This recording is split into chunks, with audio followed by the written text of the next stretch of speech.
کو کبھی کہہ نہ سکا کاند، بات وہی کہتا ہوں سمجھتا ہوں جسے حق، نہ ابلہ مسجد ہوں نہ تہذیب کا فرزند۔ ہم نے ان چیزوں کو دیکھنا ہے۔ اچھا، بعض والدین کی ایک سستی ہے، وہ آتے جناب تعویذ کر دو، ہماری اولاد نماز نہیں پڑھتی، بچے نماز نہیں پڑھتے، اور کہتے جی ہماری تو چلو گزر گئی، ہم تو نہیں پڑھتے، یہ تو پڑھیں۔ میں کہتا ہوں یہ کیوں پڑھیں جب تم نہیں پڑھتے؟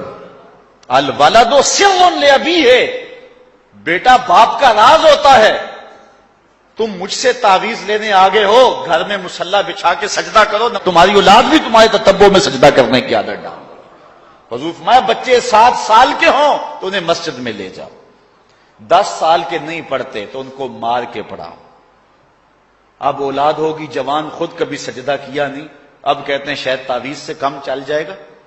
جو تعویذ اللہ کے رسول نے تمہیں دیا تھا کہ 7 سال کے ہوں تو پکڑ کے انگلی مسجد کا راستہ دکھاؤ، 10 سال کے ہو جائیں تو مار کے پڑھاؤ، ان کے سینے میں اللہ کا خوف داخل کرو، ان کو قرآن کی تلاوت سکھاؤ۔ علموا اولادکم 3 خصال، اپنی اولاد کو 3 چیزیں سکھاؤ۔ حب نبیکم، ایک اپنے نبی کا پیار سکھاؤ، وحب اہل بیت ہی، رسول اللہ کے اہل بیت کا پیار سکھاؤ، وتلاوت القرآن، اور قرآن کا پڑھنا سکھاؤ۔ چھین لو سیڑھیاں ان کے ہاتھوں سے گانے والی، چھین لو ان کے ہاتھوں سے جو ہے وہ ناول، اور ان کے ہاتھ میں قرآن دے دو۔ کتنے خوش نصیب دن تھے، گلیوں سے گزرتے تھے، گھروں سے قرآن کے پڑھنے کی آواز آتی تھی۔ آج پاپ میوزک کی صدائیں تو آتی ہیں، آج قرآن کی آوازیں نہیں آتی۔ تو یہ عجیب ہے جی، ہم نہیں پڑھتے یہ تو پڑھے۔ میں کہتا ہوں یہ کیوں پڑھیں جب تم نہیں پڑھتے ہو؟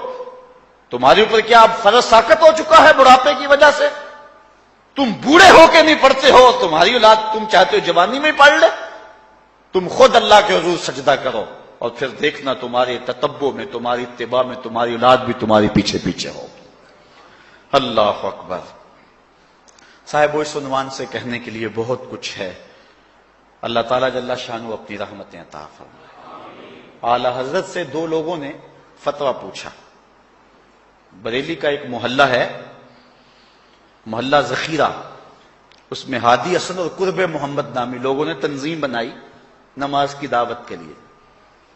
کچھ لوگ ان کی بات کو نہ سنتے، اعلی حضرت سے استفتاء کیا، فتاوی رضویہ کے اندر موجود ہے کہ ہم نماز کی دعوت دیتے ہیں، کچھ لوگ اس کے باوجود نہیں آتے، تو حکم شرعی کیا ہے؟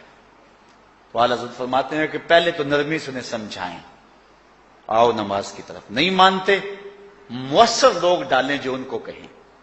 یہ تھے ہمارے کرنے والے کام۔ ہم کن جھگڑوں میں پڑے ہوئے؟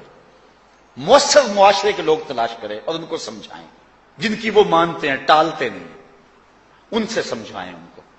اور فرماتے ہیں اگر ان کے سمجھانے سے بھی نہیں سمجھتے تو فرمایا فتویٰ پھر یہ ہے ان سے بائیکاٹ کر دیں، ان سے ترک کلام کر دیں، ان سے گفتگو چھوڑ دیں۔ ہم نے تو کبھی بیٹوں سے نہیں چھوڑی گفتگو۔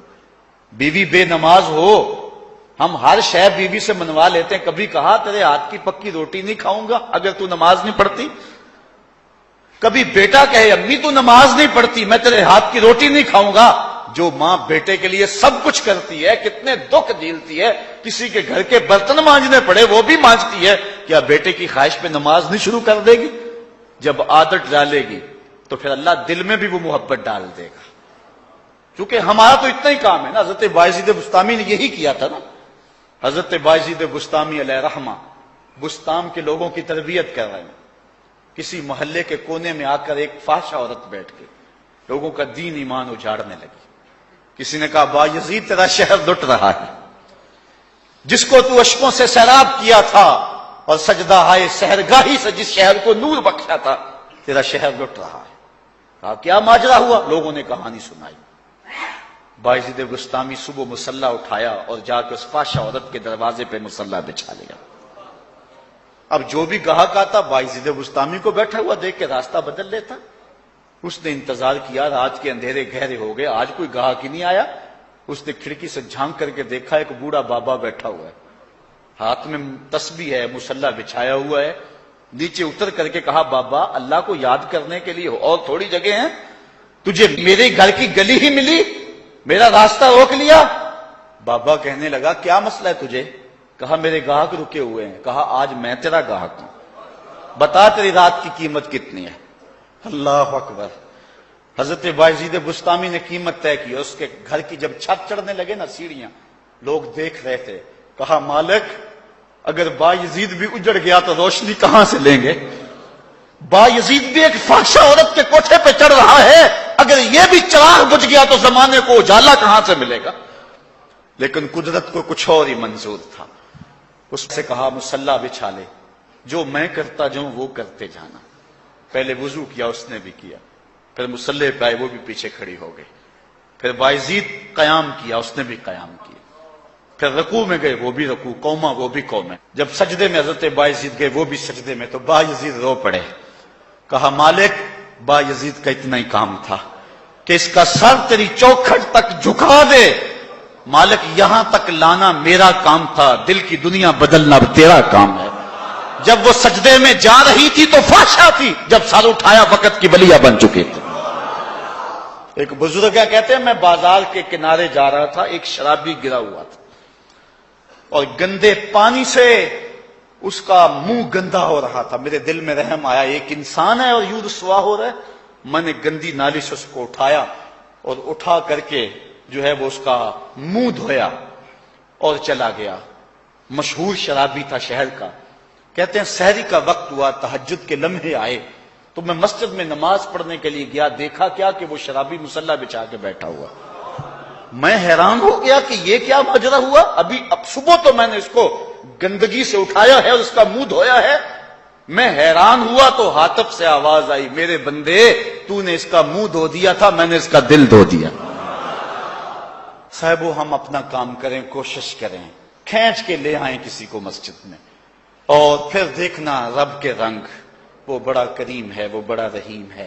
آئیے آج کی اس مجلس میں ہم یہ عزم لے کر کے جائیں اپنے لیے۔ میرا نہیں خیال کہ اس بڑے مجمع میں کوئی ایسا شخص اب رہے گا جو نماز چھوڑ سکے گا، انشاءاللہ نہیں چھوڑ سکے گا اللہ کی توفیق سے۔ یہ آپ کی آنکھوں میں تیرتے ہوئے آنسو گواہی دے رہے ہیں کہ رسول اللہ کی نگاہ بھی ہو رہی ہے اور اللہ کا کرم بھی اتر رہا ہے۔ میرا نہیں خیال کہ یہاں سے اٹھ کر کوئی شخص جو ہے جا کے نماز چھوڑے، لیکن اب ہم نے آگے کام کرنا ہے، اپنے گھروں میں، اپنی گلیوں میں، اپنے محلوں کے اندر لوگوں کو کھینچ کر کے مسجد کا رخ دکھانا ہے۔ اللہ مجھ کو آپ کو اپنی رحمتوں اور کرم نوازیوں کا نور نصیب فرمائے۔ وآخر دعوانا الحمدللہ۔